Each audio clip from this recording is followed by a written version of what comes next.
Hello guys, this is a review of season 18 of The Ultimate Fighter. I've been wanting to do a review of this season for a very long time, but since I mostly do movie reviews or series slash shows, then I found it pretty weird, but I mean at least I have the physical DVD copy, so yeah, I had a lot of notes written down on my little whiteboard, but half of it got erased, so I'm gonna go based off of my memory. I'm not gonna go fight by fight, obviously, because there's like 14-hour plus content within these discs. Let me show you how it looks if you haven't seen it already. So it's pretty simple, but at least they took the time to do a little bit of cover art above the discs. I hope you can see them. So yeah, that's it.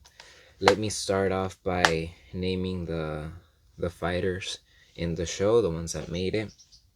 We have well, I'll see them, read it out, and then I'll try to show you. Michael Wooten. We have Shayna Baszler, Jessamine Duke, David Grant, Anthony Gutierrez, Jessica Ricoxi, Peggy Grant, Chris Beal. He is Tim Gorman, Chris Holdsworth, Raquel Pennington, Roxanne Marferie, Josh Hill, Cody Ballinger, let me check. Yeah, Cody Ballinger, Juliana Pena, and Sarah Morris. And here they are in that order. Let me tell you how the UFC got to this place in the first place. I have my little Fear the Return merch from Ronda Rousey when she was going to return after a long, like a year off after being defeated by Holly Holm. Obviously things didn't go her way, but like I was saying, let me get back to how we got to this Ultimate Fighter after Dana infamously said that women will never fight in the UFC. So, and I'm gonna get more into detail about Ronda's career when I review her movie. Like her, I have the DVD of her documentary or something like that. So I'll get to that when I get to that. But in a nutshell, Ronda Rousey is a judoka. She won a bronze medal in the Olympics. I think we all know that. Anyone who follows MMA knows that. Then she made the transition to MMA, started beating everyone in a matter of seconds, minutes, through armbar. Then she called out Miesha Tate, who had recently won her 135-pound championship. I think it was Strikeforce. And Ronda was actually fighting at 145, so one weight class above that, but she challenged Miesha. Miesha accepted. Obviously, she felt very disrespected by the way that she was being called out by someone whom she had never heard of before. They fought, and Ronda won. Then fast forward a few months later, actually, um, maybe it was a year. No, I don't think it was a full year before women were introduced to the UFC. The first female fight was Ronda Rousey and Liz Carmouche. I believe that Miesha was offered the fight, but she just wasn't ready at that time. Anyway, she had that fight. There was also like a fight to determine who was going to be the next challenger for the title, and it was Miesha Tate versus Kat Zingano, who at the time was like really warming up to fans. And Miesha lost to a very controversial stoppage. I think, like in my opinion, she would have probably won had it gone to a decision, but the ref stopped it because Miesha like got kneed in the face like 3 times or something like that.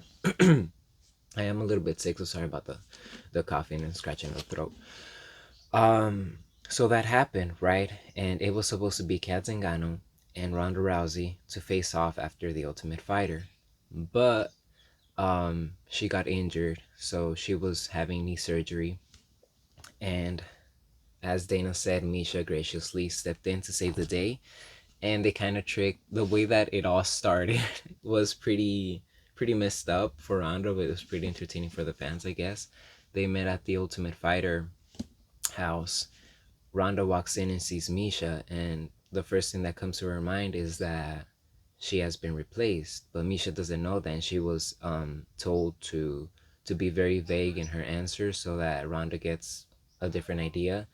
And then later I've seen interviews where Miesha talks to reporters, and they're like, well, how in the world would she think that she's been replaced, and this and that.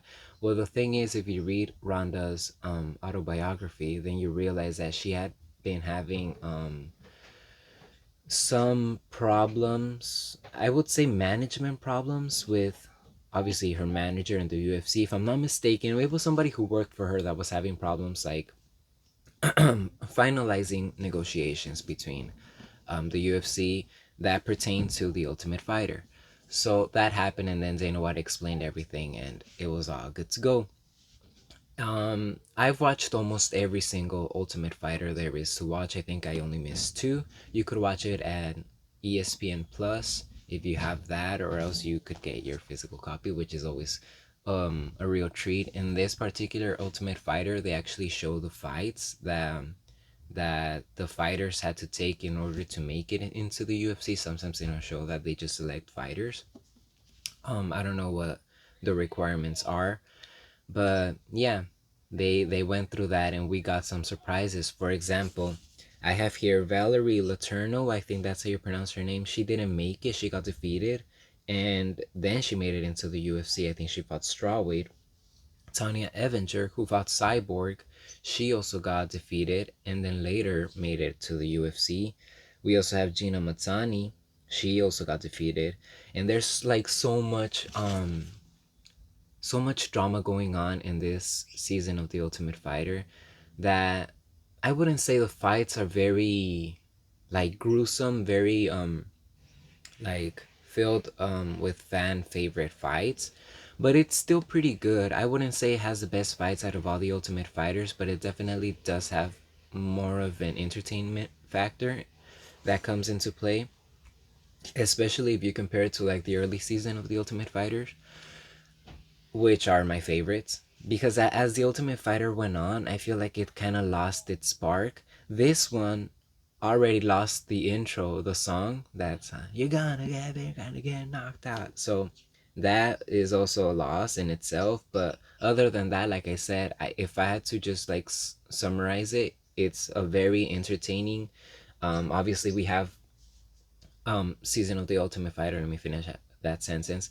We obviously have the dynamic of having men and women in the Ultimate Fighter house, something that we hadn't seen before. We have 8 men and 8 women, and there's actually, like I said earlier, so much drama going on. For example, this guy right here, Anthony. Oh, well, first I should probably go for the other one. Chris. No. Cody Ballinger. I get them mixed up sometimes. Cody Ballinger, if you could see him, he was supposed to face off against Anthony Gutierrez, and he didn't even make weight. From the get go, you could see that he's like being like homesick, missing his family, his child, and you would imagine that that'd be reason enough, to make it through, at least through the weight cut. But he couldn't do it, and I'm not like laughing at him, but it's just kind of ironic, to give everything up and have spent weeks there, and then when it's time to fight, it's like, no, but it happens. I can't say that I would do like this because I have no idea what that's like.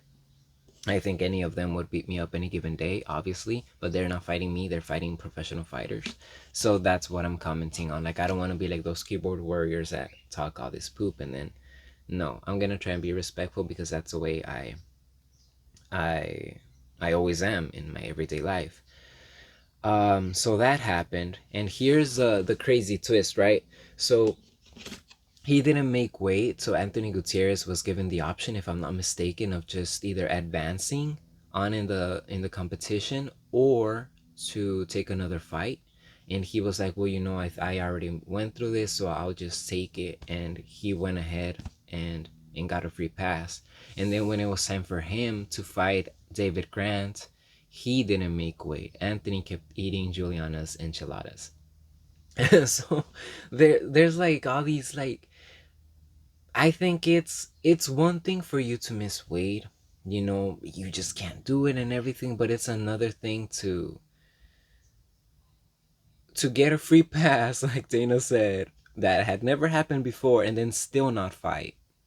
It's crazy. It's insane. And at that moment, I also have something to comment on with that, with what happened here. Miesha was trying her best to get Anthony. Wait, not sorry, to get Cody to make weight. She tried her best. She did everything she could do. She was with her then boyfriend Brian Caraway and her team, and even Raquel stepped in. I think, yeah, Raquel stepped in. Roxanne stepped in. They couldn't make him, want to keep losing weight, want to try, because as Miesha said, it's not that you don't make it so we hate you, is that at least you tried. You didn't go home with that in mind, like you quit. And when she was talking to Dana in front of Ronda, she said, that's so, like, it's pathetic, like, to not keep trying. And Mish and Ronda went back after they had that meeting. She was like, oh, I'm paraphrasing, Miesha threw him under the bus. Like, if it were me, I would say it's my fault. It's all my fault. And that's why I'm going to explain a little bit further, but take that into consideration. And then when it was Ronda's team, through Anthony to make weight and he failed, she was really upset and everything. But at the end of the day, she also said it herself, you could only go so far. These are adults, you can't make them do things. Like, they're not kids, they have to want to do it in order for them to get through. And you see where I'm going with this. This feud that these girls had, mind you, I'm obviously a Ronda Rousey admirer, and I'm also a Miesha Tate admirer. Like, I follow both of their careers. I follow them on social media, and I've been following their careers very closely. Obviously, Ronda went into WWE, but let's not get ahead of ourselves. I think the main thing with them is that Ronda is very intense from what I see, because I obviously don't know her personally, but she's just very intense. She takes things very seriously. And Miesha is more like, this is a sport. Yeah, it matters a lot, but it's a sport. And so when those differences come afloat, that's like when the tension builds up. And, well, I have to comment on this. You know how there's like the majority of the fans are always talking poop about Ronda and this and that, but honestly, dude, like, it's crazy because they're like typing their little hate messages like, oh, so you didn't want to shake Misha's hand. Dude, they don't like each other. Like, I really don't understand it. I'm trying to be respectful, but it blows my mind the way some fans act like just little 10-year-olds, or as if they're like, you know like Ronda said that their mom sucked, or that she kicked their little brother in the face. No, dude, it's Miesha Tate, another professional fighter, and they both go back and forth. It's not just on one end. It'd be different if you see this poor innocent young girl picked out of the crowd and then Ronda's just attacking her. Well, then I'd be like, dude, like, this is crazy. Why are you doing this? But it's Miesha.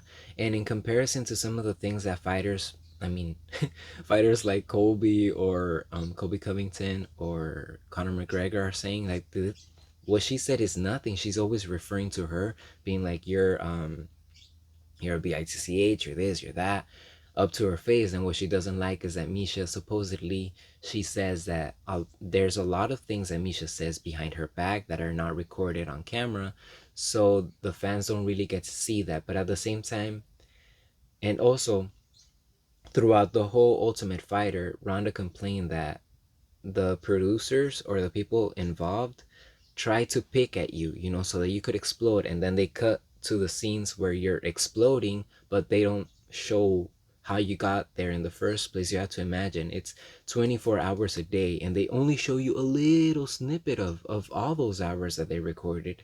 So I really do believe her in that sense, but at the same time, I also believe that as an adult, you have the responsibility to contain yourself and present yourself in the light that you want to be remembered as. But I mean, nothing serious, like, she's not killing anyone. You know what I'm saying? I just wanted to comment on that. People take everything too seriously. Like, if it doesn't pertain to you. Like I said earlier, it's about them and their fighters, and they don't like each other. Big deal. Um, Now, back to the Ultimate Fighter. So everything was kind of like messy, in the beginning. I feel like Dana really exaggerated that they hate each other. They didn't like really hate each other that bad in the beginning, but I think that at the end they did.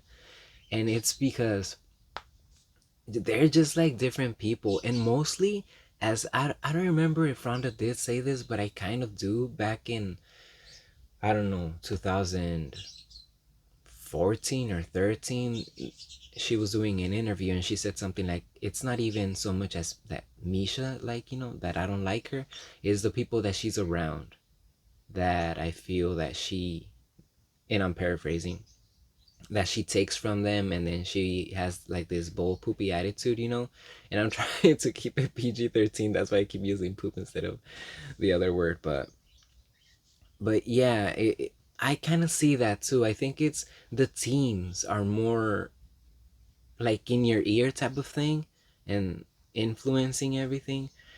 Now, one of the first fight, Ronda got to pick either the first fight, as you usually do in the Ultimate Fighter with the flip of a coin or a challenge. You get to either pick the first fight or the first fighter, and Ronda chose to select the first fight. So Miesha picked Juliana Pena. I'm gonna talk about Juliana versus Amanda in a second. Of course, like at the end, if you just came here to see that, I don't know if you did, but just go to like the last minutes of this review. She picked Juliana, and then Ronda picked Shayna. Shayna Baszler is a veteran in the sport. She's been doing it for a very long time. So everyone assumed that of the women, she was going to be the one to take it. And surprise, surprise. I mean, Miesha was like, they don't know anything about Juliana. I've trained with her. She's my friend and she's very good. She's going places. Like, I could quote her saying, like Juliana's going to do big things. Like, she saw it coming. And with like the team that they picked, for example, like if you take a look at this, I mean, you can't see it here, but if you were to see it like on your TV screen or whatever on the internet, you'd realize that a lot of the women that Miesha picked, for example, Raquel Pennington. I'm sure if you follow UFC and you're not just a casual observer of once in a while, Raquel Pennington is there and was a contender and did fight for the title. Roxanne Marferie came back for another Ultimate Fighter. She got very close to making it. She defeated Valentina Shevchenko's sister, Antonina Shevchenko. She beat Macy Barber, which was another big upset. Like people actually say that she's a can. She's far from a can. Juliana Pena, who's not the champion. Sarah Morris, who's trying to make her way back up, but I really don't think she will.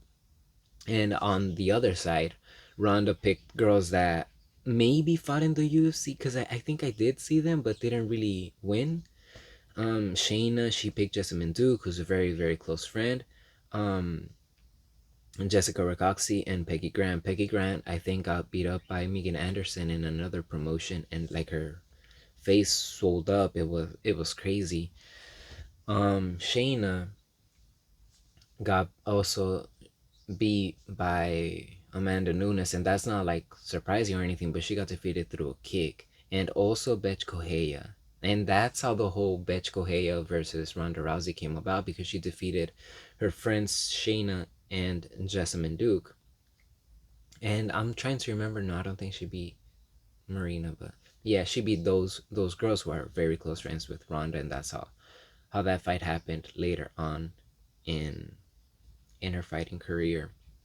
But just based off of the fighters that they were picking, and I know that they take their coach's advice, so I really don't know if that really happened on the spot or whatever, but if they really chose just primarily on who they wanted as coaches, Ronda and Miesha, then Miesha definitely has an eye for talent.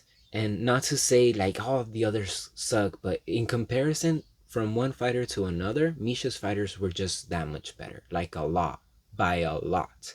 It wasn't just a fluke that they won those fights. They would have, just as we saw throughout their careers, they just kept winning. Obviously the first fight, Juliana, well, I think she lost the first round to to Shayna, if I'm not mistaken. But I mean, Shayna didn't do anything. She really didn't do anything. I think she was like kind of just holding on to her. Juliana beat her in every single department, and she was talking trash. I mean, serious trash. Shayna was talking about you don't deserve to, and maybe they cut it, and she was referring to Juliana, but she did say you don't deserve to like breathe the same air that I breathe. You should be coming to my seminars, just stuff of that nature. Maybe not word for word, but she was too confident, and confident takes you a long way, but it could also mean your defeat. And in this case, it served to be true. Juliana ended up beating her up, and she tapped. And then after that, Ronda really, she was not happy at all. She went up to Miesha and she was like, just so you know, you laughing at my girl's pain is just another reason why I'm gonna like beat you up or something like that.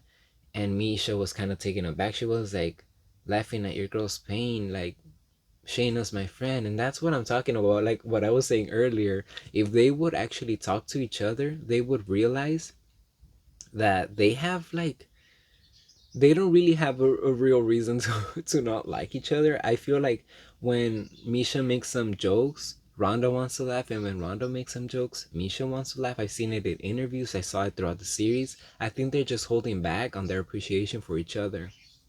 But this was a clear example of that. They cut to a scene, not then, but when I think Miesha takes Shayna a chocolate cake because she remembered that a while ago she told her that she liked chocolate cakes. And Shayna was telling Miesha she was surprised that she didn't pick her because they even like lived together for a while. They slept in the same room, and that tells you that, you know, they knew each other, they were friendly, but Miesha had to take, you know, she had to make a decision and just kind of leave it to to luck. But Ronda interpreted her celebration as like, oh, we're like, haha, you lost, you know, and that's not what it was. So then already Ronda's in her head building this scene about how evil Miesha is, when in reality that's not really what happened. And then from that it grows, you know. After that, the next fight was with, if I'm not mistaken, Chris Beal. And gosh, I forgot who his opponent was, but yeah, it was Chris Beal. Actually had cancer in his legs. He overcame that and went to the UFC. That's crazy. He was injured in his hand and he lost. I forgot. I forget against two, but yeah, he was also on Ronda Rousey's team. So then after that, it really became serious. And then I think it was Jessica Ricoxi versus Roxanne Marferie, which was a very devastating. Like, it makes me want to cry, honestly, when Roxanne loses. You could hear it in her voice. Like, that's something that she really wanted. That's another thing that a lot of fans comment on. They're like, oh, you have to be gracious in defeat. Like, I honestly disagree 100%. I disagree wholeheartedly because, sorry, if this is something that you really want, you train, you spend a lot of money and a lot of your time, you make a lot of sacrifices to do this, and you're telling me that if you get defeated in a match, you're supposed to be all smiles. Aha, you really got me. Yeah, I'll see you next time. I'll prepare to come back stronger. If you could do that, fine with you, but I feel like that just gives you a loser mentality. It gets you used to losing. So if you taste that sour taste of defeat, and then you take it like, oh, huh, yeah, you were better than me tonight. Awesome job. Like, bro, good for you. Aren't you supposed to be really upset with yourself? Aren't you supposed to be thinking of ways to make things different, train a different way? What went wrong? Like, what went wrong so you could change it? Did you have a really hard weight cut? Was the other person just that much stronger? So do you need to make up with maybe powerlifting or just more agility. You have to be thinking about these things and kind of feel like, wow, I didn't give everything I had. Because if you lose and you just accept it like, oh yeah, yeah, fine, you were just so awesome, then why keep fighting if that person already beat you? Especially if that person is not the champion. So how in the world are you going to get to the champion when you can't beat these other people? You know, and I'm not saying like go hide in a cave for 25 years and then be like, okay, I'm over it, my depression has ended. No, not at all. But be a little show, how can, like, you don't have to show it. For me, who am I? Like, you don't need to. But I'm saying, if you really in your heart, you don't really take it as something that hurt you, something that sucked really bad, then maybe you should look to do other things, because you're just not going to get to that belt. Like, how is that going to happen? You know what I'm saying? So seeing Roxanne's emotion like that makes sense to me. Like, I lose at tic-tac-toe, or rock paper scissors, and to me it's like, give me another try, give me another try, because that's just a person that I am. I'm a competitive person. Unless when I compete at things that I know I'm gonna lose at, then it really doesn't matter, because I'm like, I'm just doing this for fun. I know that you're cross country runner, you're gonna beat me, but I'm just doing this for the fun of it. But if in my head I have the chance of winning, then I don't take it easy. And but whatever. I could talk about this for ages. Something that's also that we see throughout this season of The Ultimate Fighter is bullying. It's crazy. But these people really went after Juliana Pena. As I said earlier, sorry, it might be the way that they cut it, the way that they poked these fighters. Maybe they were asking very, I don't know, they were trying to instigate through the questions, most likely. But all of these fighters were come off as salty, that fighters like Juliana and Chris Holdsworth, which were the best and ended up winning the whole competition, I think they were just salty that they were, advancing in their careers, and they were not really being part of the rest of the group. Because one of the misunderstandings that happened in the house was that Juliana was selling information. Well, not selling, but giving off secret matchups to the other team through the likes of Jessamine Duke. And then the guys were attacking Juliana. Not just, it wasn't just the girls. And then one of the guys, when I forget who, but Jessamine Duke was talking about that. She was like, so this guy came up to me and was like, so really, tell me, did you tell Juliana? And she was like, no, dude, I did not tell. Like, if you want to talk a mad mess to her, then go ahead and do it, but I didn't tell her anything. And then Jessamine Duke said that the guy was like, I'm just going to use it as an excuse to mess with her. So this tells you, if she's telling the truth, if Jessamine is telling the truth, not only did Juliana not sell out the team, but the guys were looking for a reason to mess with her and to make her feel bad. And that, honestly, that sucks. And then they started saying, like, the only person there in the house that was actually pretty cool to Juliana was Roxanne Marferie, because even Chris Holdsworth, like Juliana, for example, wrote him a note before his first fight. Oh, like, good luck, stick to the basics, whatever. And he was like parading it with his friends and making making sexual jokes. And I mean, you do what you're gonna do, but at the same time, know that there are cameras recording you. And like, then later he goes on to talk about, oh, my mom back home. And it's like, you really want your mom or your sisters, if you have any, listening to you about what you're gonna do to this other girl? I don't know. That's kind of like those things that you kind of keep to yourself. I mean, you could share it with your friends or whatever, if that's the relationship that you have, but be mindful that there are gonna be people that are gonna listen. And I mean, he's an adult, I'm pretty sure he knew, but it's kind of like in bad taste, in my opinion. But yeah, so what happened to Chris Holdsworth? He's a phenomenal fighter. He suffered a tragedy. I think his brother died, and he took martial arts more seriously. And unfortunately, I think he started presenting symptoms of, what is that when you brain injury. I really don't I forgot the term, but yeah, he was suffering consequences of, I guess, being hit too much. So he had to step down and he became a coach, because I've seen him with the Uriah Faber team.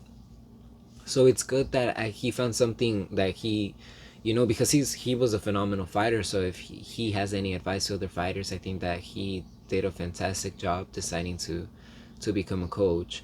David Grant is still in the UFC as well, so, and he's in Ronda's team. So he was one of the few that really made it far. He had a fight not too long ago. Well, maybe a couple of weeks ago, 3 weeks ago. He thought he won, but I thought he lost. But it really wasn't. I forget who he was fighting against, but it wasn't like oh, he got beat down for hours. No, it was a close fight. Raquel. So Raquel and Juliana, I feel, were Dana's favorites. The only problem is that Raquel doesn't let go, and that's probably the to talk about this too before I forget. Jessamine Manduk and Raquel Pennington was probably the bloodiest fight of the entire season. They really went after it. Like, it was really a back and forth thing, because Jessamine Manduk is very tall, and Raquel is not very tall, but she's very strong and like firm. Like, her body type is very like, there's no way you could like move me if I'm really stand my ground. So it was pretty crazy to see the reach advantage versus the strength, which in my opinion went towards Raquel Pennington. So that was a pretty entertaining fight, and I'm not the type of people that look for brawls all the time. That doesn't really show your skills as a mixed martial artist. It just shows like who has a harder head, as Valentina Shevchenko says. Like, you're just not gonna strike and see who falls down. This is not like those little games that they used to sell in the 90s. But they had a very entertaining fight nonetheless. Gosh, this sickness doesn't let me talk. Um, what else do I have to comment on? Well, I mean, I don't. Oh my gosh, it was such a big treat watching Rick Little visit Juliana and stuff. Gosh, like, and now seeing them, together still after all these years. And Michael Chiesa, I didn't even know Michael Chiesa trained with them. I guess I was out of the loop. Louis Facette had a lot of. Louis Facette is. There's a lot of drama with that guy. I wonder what happened to him. He never really made it to the big leagues. Um, he lost on his fight to get into the house, but then he was later called because Tim Gorman um, suffered an injury. Literally, I think his muscles were detaching from the bones in one of his legs. I mean, it was a very serious injury, so he got called back, and then he still lost. But I feel like it was more mental than anything. Like, he admitted that he didn't really train hard and that he was just so gifted, and it's like just a very cocky attitude. I don't know if it was his TV persona, but if it were true, then like, how could you really win at such a high level when you're admitting that you're cutting back on what you can work on? Um, who else? Well, I mean, there's like a million things going on, right? I guess you have to watch it. Like I said, it's just a lot of information and everything, but I would really recommend it because it's one of my favorite seasons. Obviously, the oh my gosh, everything I could talk for hours about this, but let me talk to finish this off about Juliana versus Amanda. Juliana Pena versus Amanda Nunes, the Lioness versus the Venezuelan Vixen. I was one of the few people around the world that actually thought that Juliana was gonna win. Anytime you put another girl against Amanda, there's a chance that Amanda's gonna knock that girl out. There's that possibility. I didn't discard it, but I felt like 9 times out of 10, Juliana was gonna win that fight. people have a very short memory in this sport. They forget that Sarah D'Alelio, I think that's how you pronounce her name. She beat Amanda Nunes. Ronda beat that girl. Alexis Davis beat Amanda Nunes.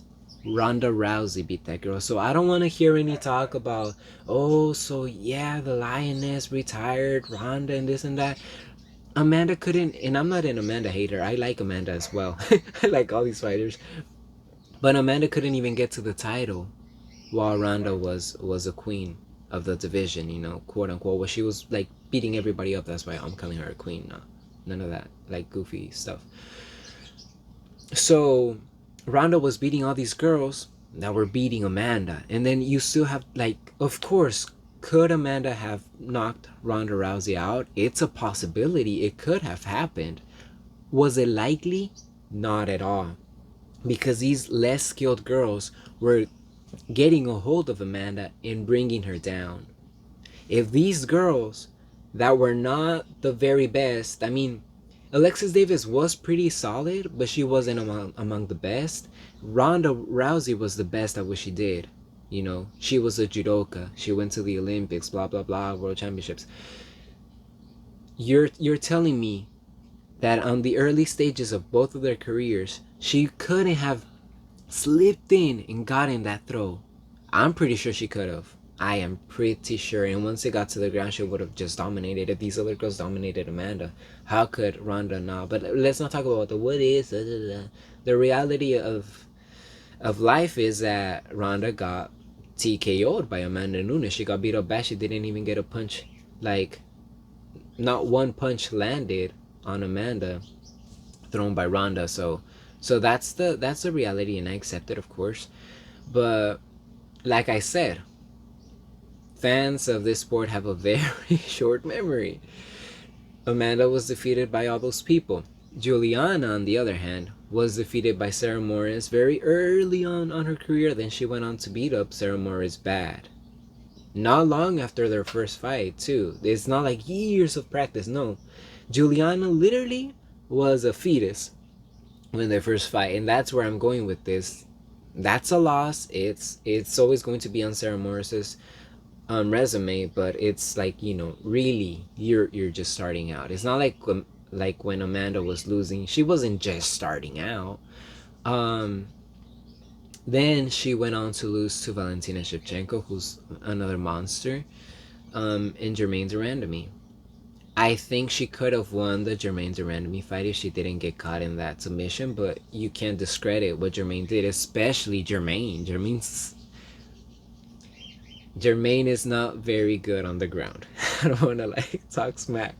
So if you get submitted by Jermaine, you know that Jermaine's been practicing, and maybe you are being very careless. I'm sure she took that into consideration while she was fighting Amanda and she was winning the first round on the ground. So, knowing all of that, and knowing especially that she defeated Kat Zingano, I had a very and the exchanges, the striking exchanges with Juliana Pena. That was my biggest hint. Not even the people that Juliana has beat, which, I mean, she's beat some pretty tough people, and people that Amanda would have had a very hard time, aside from maybe Sarah McMahon and stuff. But you see when Juliana gets in her groove and she starts striking, because Juliana like strikes so awkwardly, like she like kind of like that, and somebody in the Ultimate Fighter mentions it too, like she's very sloppy. When I watched the Ultimate Fighter for the first time, I didn't think she was gonna win because of that, of the way she struck. I was like, how are these girls getting punched? But Juliana made me a believer. She made it happen. Didn't look pretty, didn't look nice, but she got the work done in every area of mixed martial arts, not just striking. So I had that belief in her after she won the Ultimate Fighter, and then after seeing the way that Jermaine Durandamy is one of the best strikers in the UFC, period. One of the best strikers. You could talk like, oh, Amanda's not an elite striker. She's good in MMA, but she would never, be... Not never, but as of now, she couldn't beat one of the best female boxers, for example, one of the best female Muay Thai or kickboxing champions. It just wouldn't happen. And a lot of people are just kissing her butt, but they don't have this objectivity that Amanda is strong. She has strong kicks, strong punches. She's strong overall. So she will knock you down. I'm pretty sure she could knock a lot of 125, 135 pound men. I'm pretty sure that could happen. But it doesn't mean that she's overskilled as Germaine, for example, or Valentina Shevchenko, or Joanna, or any of these other more qualified strikers. But to see, back to my point, I always get like Juliana punching Germaine in the face, and Germaine kind of going like, what is going on? Like, let me, what's going on? Like, then she had to take a step forward, be like, no, you're not gonna do this to me, multiple time Muay Thai champion. Like, are you crazy? But it's those little moments in fights with strikers like that, you know, that I'm like, or not even strikers, all the other fights, like she goes in like fearless. So I thought, Amanda doesn't do well with fighters like this. Amanda does well with fighters who are afraid of her, or fighters who underestimate her a lot. And here's like, this might sound contradictory, but it's not. Let me give you an example. Fighters like Miesha Tate. She didn't fight the best Miesha Tate there was, and you could argue, I'm not taking the victory away. I'm pretty sure Amanda would win most of the time, but Miesha would have given a much harder fight. If the prime Miesha fought prime Amanda, it would have been more competitive than that. I think anyone could agree. She just was ready to retire. She's back now, but you take her, for example. She got hit in the face. I don't know if that rocked her a lot. I mean, Miesha said it did. But I also feel like she was just like, I do not want to be here. This girl punches way too hard. So that's that fear factor. Megan Anderson. Girl was walking to the octagon like, when she fought her, there you go. You're sure to be defeated. I don't want to say Holly Holm was scared, because if Holly has anything, I know that a lot of people complain about her, but Holly's a brave girl. Like, she's a go-getter. She's not backing down from anyone. She fought Cyborg, something that Germaine was, I don't want to say scared, but reluctant to do. But I feel like she also got caught in the whole Amanda Nunes is so invincible hype, that she did that weird knee thing where she lifted her knee like, am I going to kick? Maybe no. And that's where Amanda knocked her out. Well, I think it was a TKO. No, she really like dropped her, but she wasn't, out completely. But that was another example of that. And when she fought Cyborg, for example, I don't think Cyborg she even contemplated the possibility that Amanda was gonna knock her out. And when they fought, truth be told, I have to say this, I know I'm talking a lot, but I watched it live. It was here in California, and I would have never guessed that she was gonna get knocked out so quick at all. When they announced the fight, I know people were like, Cyborg is gonna like just eat her up, or is gonna like kill her. And there were some Amanda believers, some, but not too many. And I was one of those people that thought Amanda could knock anybody out. Amanda is a strong girl. But I felt like she could win. Yeah, she could win. But not like that. Not so fast and not so seemingly effortlessly, But she did. I feel like Chris Cyborg thought, like, because Chris is kind of the Amanda of her weight division. She feels like, I'm just going to go in, I'm going to start hitting these girls, and these girls are going to start quivering. They're going to start, like, being a little shaky, messing up, and that's where I'm going to just keep either tagging them or, bringing them down and ground and pounding them. But Amanda wasn't that girl. Amanda is a very strong girl, and I'm willing to say maybe a couple of strikes from Chris landed on Amanda, but it's the very beginning of the fight. Amanda's not going down by a couple of strikes in the opening seconds of the round. She's going down in the 3 or 4 round. That's when you could, if you hit her, if Chris Cyborg was to hit her with one of those punches, it's over. It's over for Amanda. But it didn't go that far because Amanda really showed that she was, I wouldn't say way better, but she was obviously cleaner in her strikes than Cyborg. I was surprised by that. Like I said, I did not dismiss Amanda at all, but the way that she beat up Chris Cyborg, kudos to her. But Juliana was a different animal. Is a different animal because Juliana not only took Amanda's punches and she admitted that that's the hardest she's ever been hit. Not only did she take her punches, but she came back with punches of her own. It's like, I'm not gonna try and take this girl down, even though what I thought with Juliana when I predicted that she was gonna win, I thought that Juliana was gonna weather the storm the first round, as any girl should do. Do not try to outstrike or get. You could get a little crazy, but always watch out for your own face because you never see that right hand from Amanda and it's just gonna put your lights out. But I thought that Juliana was gonna get in more so in the third round after Amanda was, completely gassed out. And the way she went about was crazy. Because Amanda, like, people are like, oh, she threw the fight. Dude, Amanda won the first round. What are you talking about? But Juliana, not for 1 second was she like, ooh, let me panic, let me this. She was out there. She was still, in the scramble on the ground. She was still trying to do things on the feet.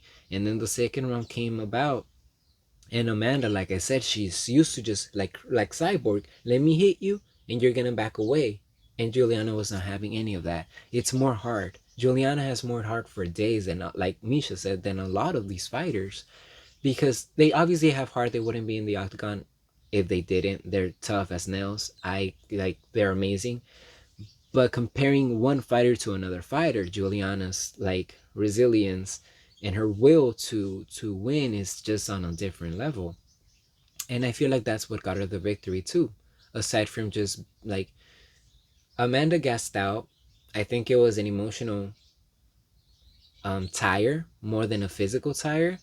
And I don't know, I should have, because tires like those tires of the cars, but no, you know what I'm saying? Like she was tired more so because things weren't going her way rather than because of all the output she was actually punching. So one never knows. The truth is that Juliana won. She surprised. She's been surprising. She keeps surprising, and she will keep surprising forever. Because can she hold on to that belt for a very long time? I'm not saying that she can't. She very well could.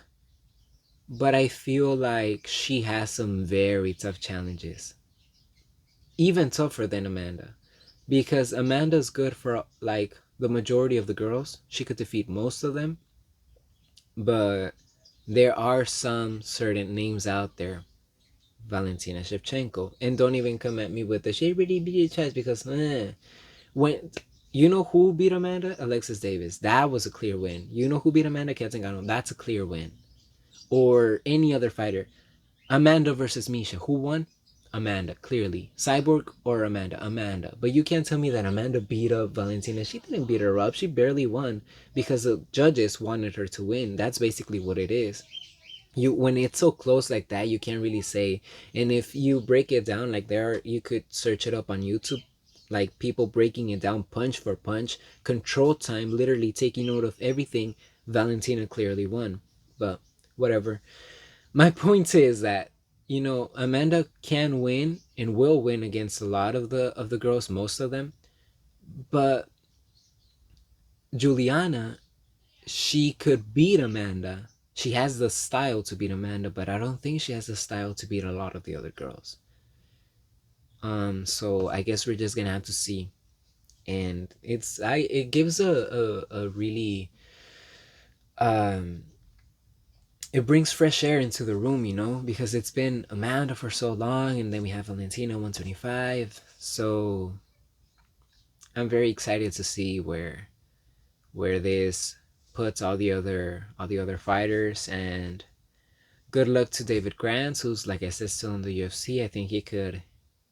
I'm not sure if he could be a champion, but he could definitely make a run for it. Um, and yeah, I guess that's it for this one. I was dying to do a review for this. I rewatched most of it because, like I said, it's very long. But since I've been sick, I've had time. Um, and I had a great time. If you want to buy it, I suggest you buy it, or you could just check it out on ESPN Plus, because I don't think that you would be watching this review if you didn't have the subscription already, unless you are finding your own ways of watching the fights. But yeah, I guess that's it for this one. I would rate it, because I always rate all my movies and stuff.